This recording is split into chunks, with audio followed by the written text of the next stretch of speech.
Shri by Karma जी ने बड़े प्रेम से लाड़ से श्री ठाकुर जी को खिचड़ी खिला कर के ही अपना बना लिया। आप विश्वास नहीं करेंगे, बाई कर्मा जी के शरीर शांत होने के बाद 6 महीना तक इनकी कुटिया में से एक बालक के रोने की आवाज सुनाई देती थी। जिस दिन इनका शरीर हुआ उस दिन श्री जगन्नाथ जी के श्री विग्रह में से आंसू टपकने लगे थे। आंसू टपकते थे भाई साहब, और आंसू इस भाव से टपकते थे। वहां के राजाओं ने, वहां के पंडा पुजारियों ने पूछा, भगवान कोई अपराध बन गया क्या, किसी प्रकार की कोई कष्ट है, हमारी सेवा में कोई त्रुटि है, आप कृपा करके बतावें।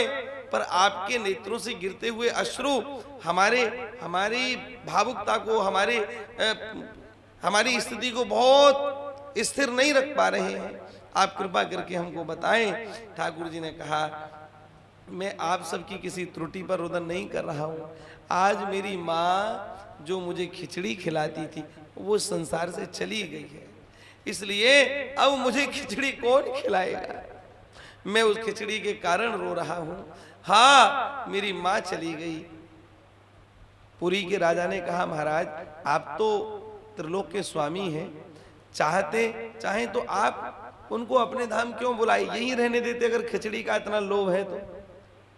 भगवान ने कहा, ये कलिकाल है, ये मृत्यु लोक है, यहाँ पर सबको मरना है, सबको मरना, ये मेरा विधान बनाया हुआ है, इसलिए उनको तो जाना ही था। लेकिन उनसे मेरा ऐसा प्रेम, उनकी खिचड़ी से मेरा इतना लगाव, ये आज के बाद संपूर्ण संसार में गाया जाएगा, ये मिसाल बनेगा। लोग इसको आदर्श के रूप में स्वीकार करेंगे कि एक बाई कर्मा जी थी और ऐसी थी जो बिना रीत भांति के खिचड़ी लगा बनाती थी। महाराज जी, एक महात्मा जी आ गए इनके पास, उन्होंने देखा इनको खिचड़ी बनाते हुए, अरे हाँ ये औरत कैसी है बताओ, ना नहाती है, ना धोती है, ना सोच जाती है, ना ही कुल्ला करती है, और ऐसे ही महाराज बना रही है, ठाकुर जी खा रहे हैं।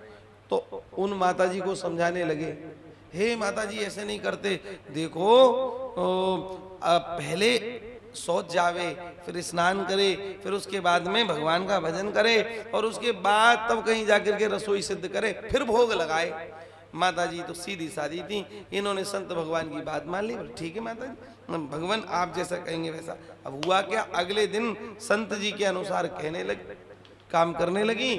तो जो समय महाराज पहले सोच जाना था, फिर स्नान करना था, फिर रसोई में जाना था, तो जब सोच में थी वही समय था जगन्नाथ जी के आने का। जगन्नाथ जी आकर के द्वार पर खड़े हो गए, कर माँ खिचड़ी भूख लग रही है, माँ बाल भोग कराओ। और महाराज अब ये तो सोच, बोले प्रभु अभी डटो, अभी आती हूँ। बाहर आई तो बोले अब कर दो, बोले ना ना अब स्नान करूंगी, संत भगवान ने कहा है। महाराज स्नान के लिए घुस गई। अब ठाकुर जी के तो पेट में चूहा महाराज कूदे, ठाकुर जी तो, और ये तो वैसे भी बहुत भूख के कच्चे हैं, इनको अगर जो है भोजन नहीं मिले समय पे तो ये तो लोटपोट हो जाते थे वहाँ यशोदा मैया के द्वार पर। हम लोग पद गाते हैं विवाह के पदों में, तो जब ठाकुर जी पर तेल चढ़ाया जा रहा था तो ब्रजरानी यशोदा सभी ग्वालिनों से कह रही थी, अरे अधिक भूख को काचो लाला, हमारो लाला बड़ो भूख को कच्चो है, इसलिए जल्दी करो, ये तेल लगाने के चक्कर में बार बार श्रीअंग को स्पर्श मत करो। हाँ, और बार बार जाको निहारो मत, इतनो मत निहारो, जल्दी करो, बिगड़ गयो तो जाको ब्याह बिगड़ जाएगो, इसलिए जल्दी तो जाको तेल उपटनो, जो करनो वो करो। कहने का तात्पर्य भूख के कच्चे हैं श्री ठाकुर जी।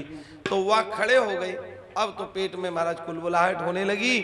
मैया अभी तो स्नान घर में है, स्नान घर में आई और महाराज फिर उसने सब रसोई को माजा धोया हैं, जो बर्तन झूठे पड़े थे सबको। ठाकुर जी तो महाराज खड़े के खड़े, उन्होंने कहा कोई बात नहीं, अब जैसे तैसे करके मैया ने खिचड़ी बनाई। ठाकुर जी आधी पद्दी खिचड़ी खा करके और महाराज दौड़े।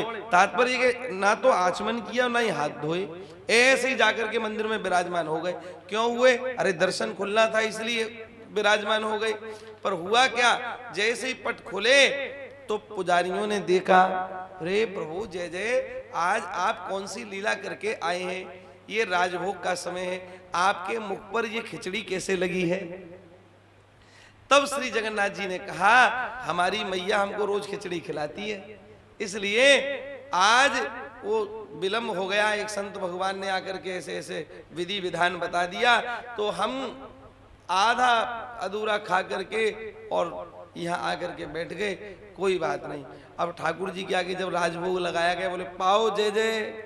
वहाँ तो बहुत कुंटलों बनता है, आपने देखा ही है, बढ़िया मिट्टी के पात्रों में और बड़े सुंदर रीति भांति से बनता है, पाओ जय जय। ठाकुर जी माना डकार मार रहे थे उस समय, बोले पेट भर गया। अरे कहाँ से भर गया?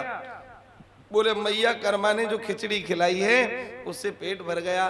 बोले जय जय ये पाओ। बोले अभी पा करके आया हूं, अब कुछ भी क्या नहीं है पाने की। राजभोग का समय आ गया, बाल भोग करके आए थे। महाराज ठाकुर जी ने स्वप्न में उनसे कहा, ए संत भगवान, आप हमारी विधि विधान में गड़बड़ी करके आए हो।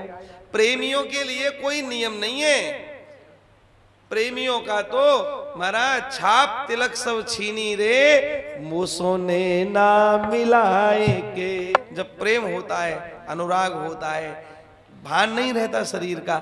महाराज जी ऐसा ही हुआ।